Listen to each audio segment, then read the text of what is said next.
qui vient nous donner un message de la part du Seigneur. Aujourd'hui, il n'y aura pas de témoignage. Donc si elle est là, qu'elle vienne. La servante de Dieu Esther a reçu un message de la part du Seigneur. Est-ce que quelqu'un peut l'accompagner? Miguel, Miguel peut l'accompagner.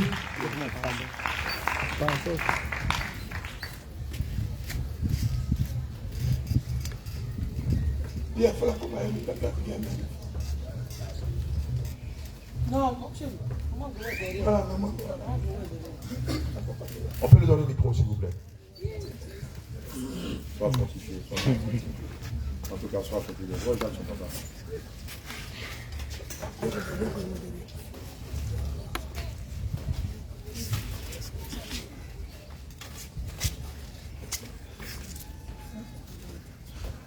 Shalom, shalom, Père de Dieu. Shalom, prépare un peu plus fortifié. Le message que j'ai reçu, c'était mardi vers les 3h, 4h du matin. Je me suis retrouvée dans une très grande salle où il y avait plusieurs personnes. Il y avait des blancs, des noirs, des chinois aussi. On était nombreux en tout cas. Et dans cette salle, c'est comme s'il y a quelqu'un qui se promenait. Il y avait un mégaphone dans la main de la personne qui se promenait, qui disait que rassemblez-vous, rassemblez-vous, que le maître arrive. Rassemblez-vous. Et on est rentré dans cette salle. La salle était très grande. Et quand on est arrivé dans la salle, le maître tardait, il ne venait pas, mais ça, il tardait, il ne venait pas. Donc il y a d'autres qui étaient là, ils ont dit non, nous on est fatigués depuis là, on dit il arrive, mais pourquoi il ne vient pas? Nous on est fatigués, on s'en va. Et ils se sont retournés. Parce qu'il y a d'autres qui ont eu discours avec, qui ont eu palabre avec d'autres dans la salle. Donc ils se sont retournés dans le monde. Et après ça, il y a d'autres qui sont revenus, ils ont dit non, il n'y a rien de bon là-bas, que nous on veut revenir avec vous. Ils ont demandé, il y a d'autres qui ont refusé de demander pardon, ils sont restés dehors, il y a d'autres qui ont demandé pardon, ils sont rentrés dans la salle. Et après ça, dans la salle, il y a d'autres personnes encore qui ont dit non, non, on est fatigués. Depuis on est arrivé ici, mais on ne se marie pas, on est fatigué, on est fatigué. Ça, c'est quelle vie ça? Dans le monde là-bas, il y avait beaucoup de choses, mais pourquoi nous on est arrivé ici, on dit le maître arrive, et puis pourquoi nous on gagne rien, rien de bon ici, que nous on s'en va, qu'il y a des bonnes choses dans le monde là-bas. Donc c'est dans ça, eux ils sont partis. Eux, quand ils sont partis, ils sont restés là-bas. Ils sont plus revenus avec ceux qui ont refusé de demander pardon. Ils sont restés dehors là-bas. Et le maître est venu. Et eux, ils sont restés dehors là-bas. Ils n'ont pas pu rentrer dans la salle.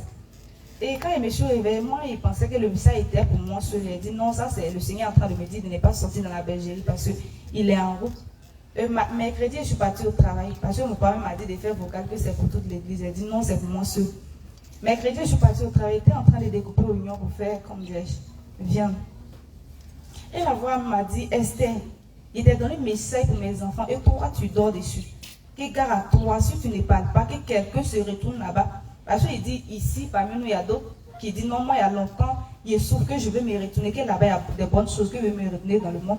Il dit, parmi nous, il y a d'autres qui veulent se retourner encore, que de venir parler. Que si je ne parle pas, que la personne se retourne, moi, le jour, il arrive, moi, je vais rester.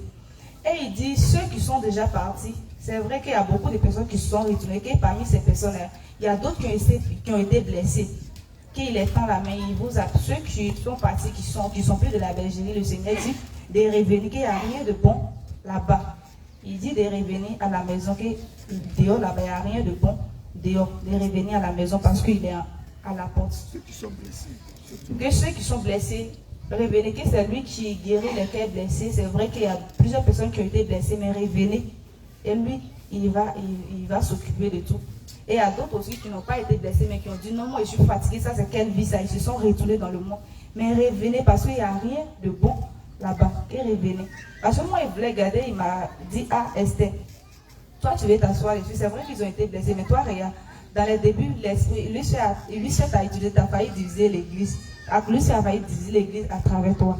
Mais malgré tout ça, tu es resté. Donc ceux-là aussi, ils peuvent revenir. Ils peuvent revenir aussi. Parce qu'il y a plusieurs personnes qui prêtaient le nom ici, qui m'appelaient la fille de Lucifer parce que il y a plusieurs Esther ici. Quand on dit Esther, quelle Esther? On dit non, la fille de Lucifer, la fille de Lucifer. Donc ça m'a blessé, il a failli me retourner dans le monde. Et il m'a rappelé tout ça. Et il m'a dit, si tout ça s'est passé, mais moi je suis resté. C'est que vous qui êtes encore dehors, qui sont, vous qui avez dit non, il a été blessé, donc je préfère rester dehors là-bas révélé. Que c'est lui qui guérit les cœurs blessés.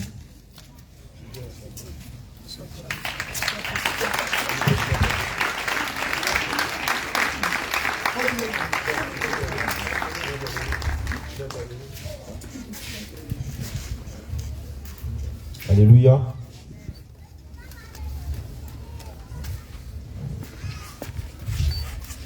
Le songe de la sœur Esther,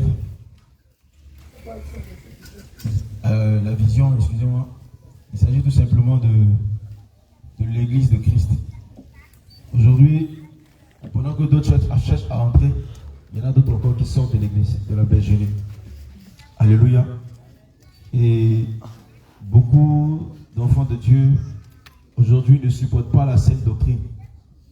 Ils sont rentrés dans la bergerie, ils ont écouté, ils ont reçu la puissance de Dieu, ils ont vu la puissance du Saint-Esprit et beaucoup n'ont pas pu supporter. Ils se sont dit qu'en entrant dans la bergerie, en entrant dans la saine doctrine, toutes choses deviendront faciles. Ce sera directement du tic au tac, le travail, le mariage, le bonheur, voilà, l'élévation, le succès, tout sera comme du tic au tac. Mais il ne faut pas oublier que avant tout ça, il faut passer aussi par diverses épreuves, par la persécution, par la souffrance. C'est en cela que le Seigneur nous demande. Il nous dit que celui qui veut le suivre, qu'il porte sa croix. Alléluia. Le livre d'Éphésiens 5, verset 3 dit que l'inconduite, toute forme d'impureté ou la cupidité ne soit pas même mentionnée parmi vous, comme il convient à des saints. Pas de grossièreté, pas de propos insensés, pas de bouffonnerie, cela est malséant, mais plutôt des actions de grâce. Car sachez-le bien, aucun débauché, impur ou cupide, c'est-à-dire idolâtre, n'a d'héritage dans le royaume de Christ. Alléluia, du Christ et de Dieu. Alléluia. C'est en cela que beaucoup sont venus dans la sainte doctrine en essayant de trouver le bonheur, en essayant de s'enrichir. Alléluia. Mais quand ces personnes-là ont été réprimandées, beaucoup se sont sentis frustrés et beaucoup sont partis. Certaines personnes sont venues se chercher le mariage. Mais quand ces personnes ont été dévoilées, ces personnes sont senties frustrées, ces personnes sont parties. Il y en a des personnes aussi malencontreusement qui ont été offensées par des propos, par des serviteurs de Dieu, des servants de Dieu, et sans discernement, sans résistance, sans fermeté, ont abandonné la foi et ils sont partis. Alléluia. Et c'est en cela que le Seigneur passe par sa servante pour demander au peuple de Dieu, à ceux aussi qui nous suivent, parce que beaucoup ne viennent pas ici à l'église, souvent qui ont été aussi offensés, qui ont été blessés par des propos, par des comportements, et qui nous suivent même, qui ne réagissent pas, mais qui suivent tout ce que nous faisons. Le Seigneur demande à son église de revenir dans sa bergerie. Le Seigneur demande à son église de revenir dans sa bergerie. Aujourd'hui, on a parlé de beaucoup de choses. Le manque de pardon de toutes ces choses, de pardonner et de revenir, parce qu'il est à la porte. Alléluia. Donc, toi qui as été blessé, je pense qu'ici, beaucoup ont déjà pardonné toutes les blessures, mais il y en a encore des brebis du Seigneur qui sont encore dehors. Alléluia. Qui sont encore dehors. Le Seigneur vous demande de revenir dans sa bergerie. Alléluia. Que le Seigneur vous bénisse. Amen, amen. Bien-aimés, je pense que tout a été déjà dit. Mais sachez une chose, la sainte doctrine n'est pas une monnaie d'échange avec le Seigneur pour qu'il te donne en retour des bénédictions et des richesses matérielles. Gloire à Jésus. La sainte doctrine, c'est la mise en application stricte de toute sa parole, dans toute sa rigueur, dans tous ses fondements. Ainsi, quand vous lisez Actes des Apôtres, vous verrez que les apôtres n'étaient pas nantis comme des millionnaires, des millionnaires. Quand vous regardez la vie de Paul, quoique le Seigneur lui ait apparu, quoique le Seigneur lui parlait, mais il a passé une grande partie de sa vie dans la prison. Gloire à Jésus. Mais le Seigneur pouvait faire abandonner toutes les charges. Il pouvait se poser la question pour dire, mais comment moi, qui suis ton serviteur, comment est-ce que je croule encore dans les prisons et on me transporte de ville en ville afin de me juger? Et les complots se multiplient contre moi. Gloire à Jésus. Lorsque tu viens à l'Éternel, tu vas porter ta croix. Plusieurs doivent faire restitution. Tu as tué, tu as détruit. Tu es venu à Christ. Il faut que ce que tu as, même si le Seigneur les efface par son sang, mais toi, ta croix, tu vas la porter. Gloire à Jésus. Tu ne vas pas dire que non. Seigneur, tu as dit que je viens, tout s'efface. Paul a tué. Paul a persécuté les chrétiens. Il les a mis en prison. Il était d'accord pour qu'on tue Étienne. Mais vous avez vu, malgré qu'il a accepté Jésus, le Seigneur me l'a dit, cet homme va souffrir pour mon nom. Gloire à Jésus. Est-ce qu'il n'a pas souffert? Paul pouvait dire, moi je n'écoute plus le Seigneur Jésus, parce que depuis que je suis là, je n'ai même pas encore des chevaux, je n'ai même pas encore la voiture à la dernière mode, les vêtements de la dernière marque, les chaussures de haute marque. Moi, on met des mouchoirs sur moi, on touche les malades guérissent. Je dois habiter dans un château. Paul pouvait réclamer ça. Mais il sait que tout ça, c'est vanité. Gloire à Jésus. Donc, ne regarde pas le comportement, les erreurs des uns et des autres pour sortir de la bergerie. C'est lui qui doit être ton guide et qui doit te conduire en toutes choses. Il s'appelle Jésus-Christ. Gloire à Jésus. Ne regarde pas les clans.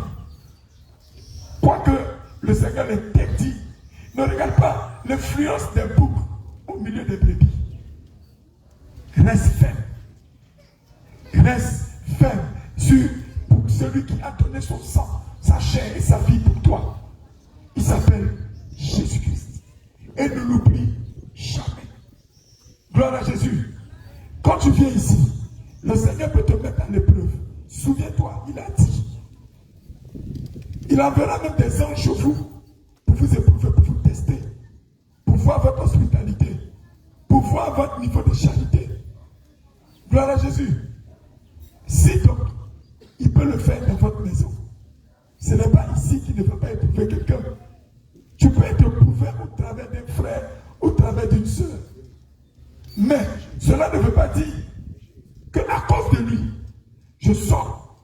À cause de lui, je ne m'occupe pas. À cause de lui, c'est terminé. Cette église n'est plus l'église de Jésus. Gloire à Jésus.